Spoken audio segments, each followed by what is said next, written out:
प्रयोग करेंगे तो निश्चित रूप से आपको अच्छे लाभ प्राप्त होंगे। लेकिन यहां पर आपको इस बात को भी समझना होगा जो आयुर्वेद के अंतर्गत कहा गया है कि निदानम परिवर्जनम, कि अगर आप किसी समस्या को ठीक करना चाह रहे हैं तो वो समस्या क्यों पैदा हो रही है उस विषय को भी समझना होगा और उन कारणों को जीवन से हटाना होगा।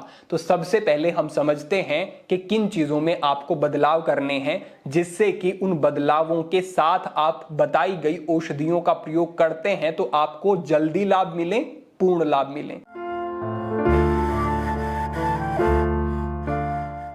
आप समझें कि जो आपके हेयर फॉलिकल्स होते हैं वहां पर जो कोशिकाएं होती हैं जो कि बालों को काला रखने के लिए उत्तरदायी होती हैं, वो होती हैं मेलेनोसाइट्स। मेलेनोसाइट एक तरीके का पिगमेंट रिलीज करती हैं जिसे मिलेनिन कहा जाता है। ये मिलेनिन जब केराटिन, जो कि बालों में प्रयोग होने वाला बालों का निर्माण होता है जिस प्रोटीन से, उसके साथ जब ये मिलेनिन मिलता है तो ये ही बालों को काला रखने का कार्य करता है। जब ये मिलेनोसाइट्स कोशिकाएं ठीक प्रकार से काम करना बंद कर देती हैं और ये मिलेनिन ठीक प्रकार से नहीं बनता है, उस स्थिति में बाल सफेद होने शुरू हो जाते हैं। ये एक सीधी सी प्रक्रिया है। अब ये जो प्रक्रिया है बुढ़ापे में सामान्य रूप से आनी ही होती है, जिसकी वजह से बाल सफेद होते ही हैं। लेकिन जब ये कोशिकाएं कम उम्र में ही ठीक तरीके से काम करना बंद कर देती हैं तो कम आयु में ही बाल सफेद होने शुरू हो जाते हैं। अब ये कोशिकाएं काम करना बंद क्यों कर देती हैं, किन बातों पर ध्यान रखना होगा, ये आप समझ लें। सबसे पहले जरूरी समझें, आपके जो पोषक तत्व हैं जब वो ठीक प्रकार से शरीर में नहीं जाएंगे तो वो ठीक प्रकार से कोशिकाओं तक नहीं पहुंचेंगे और कोशिकाएं कार्य नहीं कर पाएंगी। जो चीजें विशेष रूप से चाहिए वो है विटामिन B12, जिंक, कॉपर और कैल्शियम जैसे जो चीजें हैं, ये जब शरीर में पूर्ण रूप से रहेंगी तभी आपके बाल ठीक प्रकार से काले रहेंगे, तभी ये कोशिकाएं ठीक प्रकार से स्वस्थ रहेंगी। इन सब चीजों के लिए अलग अलग तरीके से ध्यान ना देते हुए आप ऐसा समझ लें कि आपको अपने आहार की पूर्णता की तरफ ध्यान देना है।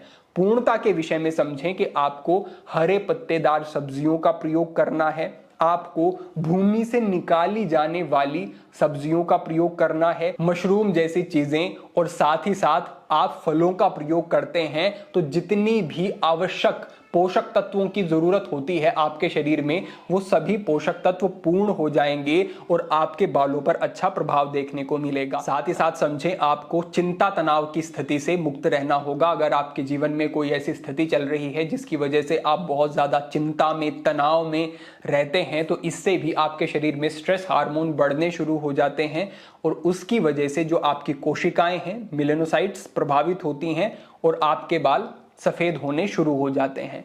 तो आपको योग अभ्यास करना है, ध्यान का अभ्यास करें, प्राणायाम का अभ्यास करें। हमने भी इस प्रकार के मार्गदर्शन साझा किए हैं, वो हम डिस्क्रिप्शन में लिंक साझा करवा देंगे, जो आपके चिंता के स्तर को, तनाव के स्तर को कम कर सकते हैं।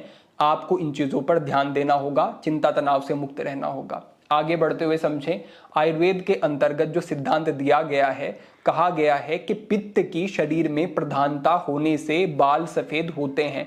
पित्त बढ़ेगा, बाल सफेद अधिक होंगे। और कहा गया है कि युवा अवस्था जो होती है, जो ये जवानी का समय होता है, इस समय में पित्त प्रधान अवस्था रहती है और इसी समय में गलती करते हैं हमारे नवयुवक युवतियां कि वो मिर्च मसाले वाली चीजें और भी बहुत सारी ऐसी चीजें ग्रहण करते रहते हैं। उन्हें वो हजम तो हो जाती हैं क्योंकि पित्त का जो स्वभाव है वो डाइजेस्ट जल्दी कर देता है, लेकिन उसकी वजह से पित्त धीरे धीरे धीरे धीरे बढ़ता रहता है, एसिड बढ़ता रहता है शरीर में। और जब पित्त बहुत अधिक बढ़ जाता है तो आंखों पर, बालों पर, स्किन पर उसके प्रभाव दिखाई देते हैं। फिर वो इस प्रकार की स्थितियों में पड़ते हैं और परेशान होते हैं। तो आपको ध्यान रखना है कि आपको डाइट को एल्कलाइन रखना है, सात्विक रखना है। आपको ज्यादा ऐसी चीजें, मिर्च मसाले वाली चीजें, तली भुनी चीजें, बाहर की चीजें, डब्बा बंद, ऐसी चीजों का प्रयोग नहीं करना है। आपका जो पित्त का जो संतुलन है वो जैसे ही बनेगा, बालों पर अच्छा प्रभाव होगा। तो आपने इन सब चीजों को समझ लिया और अब इससे आगे बढ़ते हुए आप समझ लें कि किस प्रकार से आपको औषधियों का प्रयोग करना है। क्रिकेट में मिली करारी हार के बाद कपिल शर्मा ने सोशल मीडिया पे लिखा, अच्छा है कि क्रिकेट हमारा नेशनल गेम नहीं है।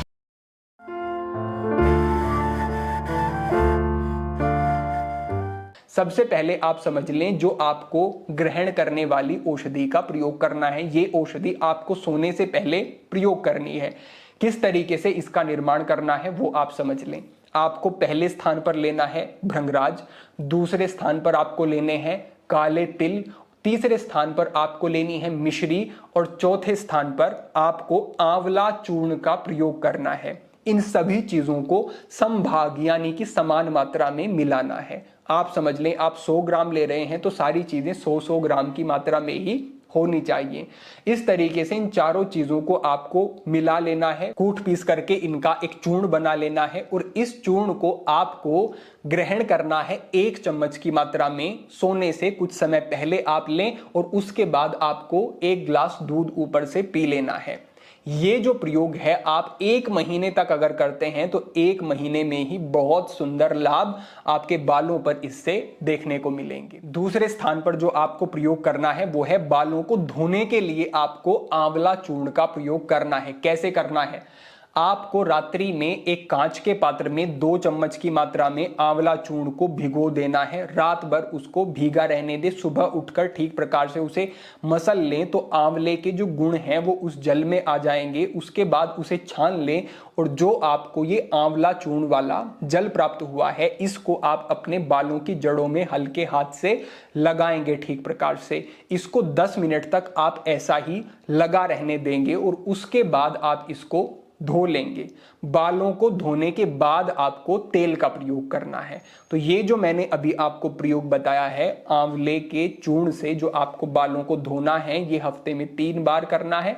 अब समझें कि इसके बाद आपको जो तेल प्रयोग करना है वो तेल कौन सा प्रयोग करना है, कैसे प्रयोग करना है, कैसे तेल का प्रयोग करना है और क्या हम इसमें प्रयोग कर रहे हैं। तो प्रमुख इसकी औषधि है भृंगराज। भृंगराज को आप समझें कि आपके बालों को पर्याप्त मात्रा में पोषक तत्व भी देता है, साथ ही साथ ये एंटीबैक्टीरियल है, एंटी इन्फ्लामेटरी है। तो जिन व्यक्तियों को डैंड्रफ की समस्या रहती है उसमें भी ये बहुत अच्छे लाभ देगा, क्योंकि वो भी एक फंगल इन्फेक्शन वहां पर बनने लगता है तो उसकी वजह से भी बाल खराब होते हैं। तो भृंगराज का आपको प्रयोग करना है, उसमें लाभ मिलेगा। साथ ही साथ जिनके बाल झड़ते हैं उनके बाल मजबूत होंगे, बाल झड़ने भी इससे कम होंगे। साथ ही साथ जो बालों के सफेद होने की समस्या है उसमें ये विशेष ही फायदे रखता है। किस प्रकार से आपको बनाना है ये समझें। आपको नारियल का तेल लेना है, लगभग 250 ml की मात्रा में नारियल तेल लेना है, शुद्ध तेल का प्रयोग करना है। अब इस तेल में आपको भृंगराज का प्रयोग करना है, लेकिन पहले इस तेल को हल्की आंच पे गर्म कर लेना है।